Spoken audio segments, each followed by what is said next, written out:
ఒకవేళ ఏదైనా తప్పు జరుగుంటే ఆ తప్పుని సరిచేసే ప్రయత్నం చేసి ఉండొచ్చు కదా. లేదక్క, మన భూమి తప్పు చేయదు, కానీ ఎక్కడో ఏదో తప్పు జరుగుతుందని అర్థం అవుతుంది. వచ్చే జనాలకు కాదక్క, మన మనసుకు సమాధానం చెప్పడమే కష్టం అవుతుంది. భూమిని అనుమానిస్తే మనల్ని మనం అనుమానించుకున్నట్టేరా. లేదక్క, ఈరోజు ఈ పెళ్లి నీ బాధ్యత అని ఆ భారం నా భుజాల మీద పెట్టాడు. ఇప్పుడు భూమి వల్ల ఏ చిన్న తప్పు జరిగినా అన్నయ్యకి నా మొహం ఎలా చూపించాలక్క? ఆ ఆలోచనే నాకు భయంగా ఉంది.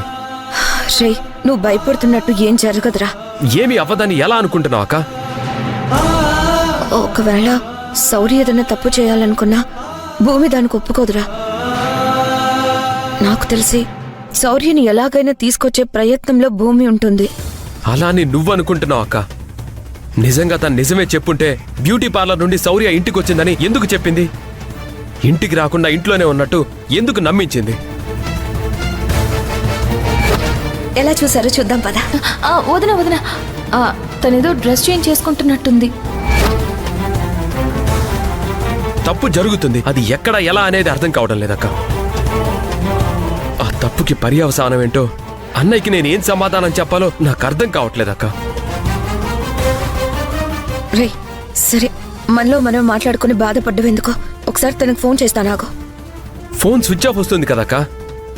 నేను ట్రై చేస్తానురా.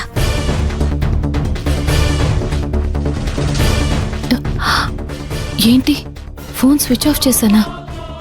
శౌర్య ఒకవేళ తొందరపడినా సిద్ధార్థ కొంచెం ఆలోచించి నాకు ఫోన్ చేయాలని ప్రయత్నించి ఉండొచ్చు. లేదంటే ఆ రుద్రానికి ఫోన్ చేశాను కాబట్టి తనైనా విషయం తెలిసి నాకు ఫోన్ చేసే ప్రయత్నం చేసి ఉండొచ్చు.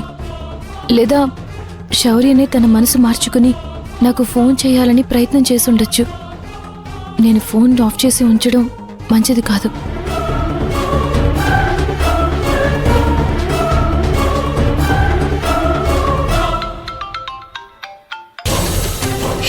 ఫోన్ రింగ్ అవుతుంది.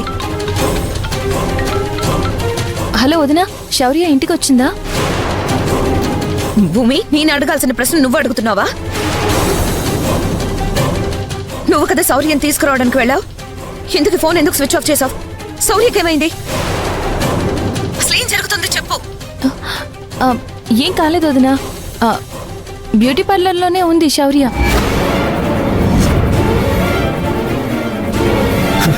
ఏంటి, బ్యూటీ పార్లర్లో ఉందా? ఎందుకు భూమి ఇలా అబద్ధాలు చెప్తున్నావు? ఏం చేస్తున్నావు అసలు? మాధవ, నేను అబద్ధం చెప్పడం ఏంటి? నేను బ్యూటీ పార్లర్కి వచ్చాను. నువ్వు బయటికి వెళ్ళొచ్చే లోపల శౌర్య అక్కడి నుంచి వెళ్ళిపోయింది. మీ నాన్న నువ్వు అక్కడే ఉన్నారని తెలుసు. తర్వాత నువ్వు ఆయన అక్కడి నుంచి వచ్చారని తెలుసు. తను లేదని తెలిసి కూడా నువ్వు లోపలుందని అబద్ధాలు చెప్పావు. మళ్ళీ తను బ్యూటీ పార్లర్కి వెళ్ళింది, నేను తీసుకొస్తానని అబద్ధాలు చెప్పి బయటికి వెళ్ళావు. అసలు ఏం చేస్తున్నావు భూమి? ఏం జరుగుతుంది? శౌర్య ఎక్కడుంది? తను ఎక్కడికి వెళ్ళిందో నీకైనా తెలుసా? లేకపోతే నీకు కూడా తెలియకుండా జనాలు అనుకునేది నిజం చేస్తుందా? ఏం జరుగుతుందో చెప్పు భూమి. మాధవ, అదేం లేదు.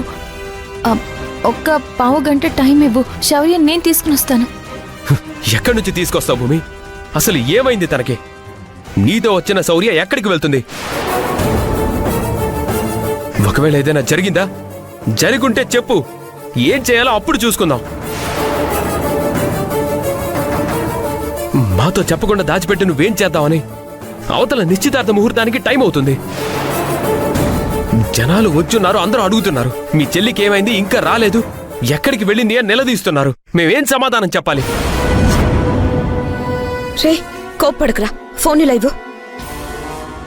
చూడు భూమి, మన ఇంటి గురించి మాకంటే ఎక్కువ నువ్వే ఆలోచిస్తావు.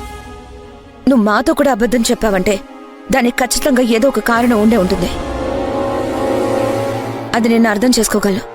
కానీ ఒకటి గుర్తుపెట్టుకో, ముహూర్తం దాటేలోపు మీ ఇద్దరు ఇక్కడికి రావాలి. మీ ఇద్దరు వస్తేనే ఇంటి పరువు నిలబడుతుంది.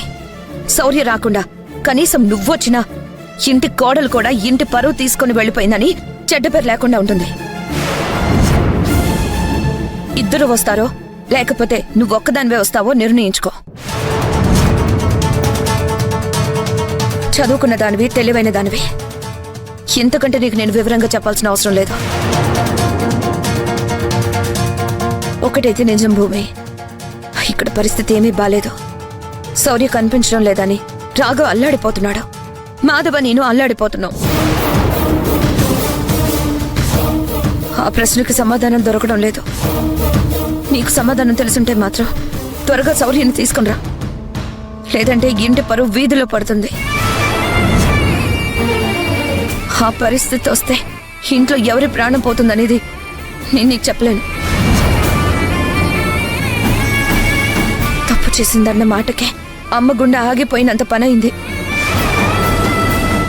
నా చెల్లెలు ఇలా ఎందుకు చేస్తుందని రాఘవ్ కన్నీళ్లు పెట్టుకున్నాడు. అలాంటిది తన వల్ల ఏదైనా తప్పు జరిగిందంటే మాత్రం ఏదో ఒకటి జరగచ్చు. త్వరగా నువ్వే ఏదో ఒక నిర్ణయం తీసుకో భూమి. వదినా వదినా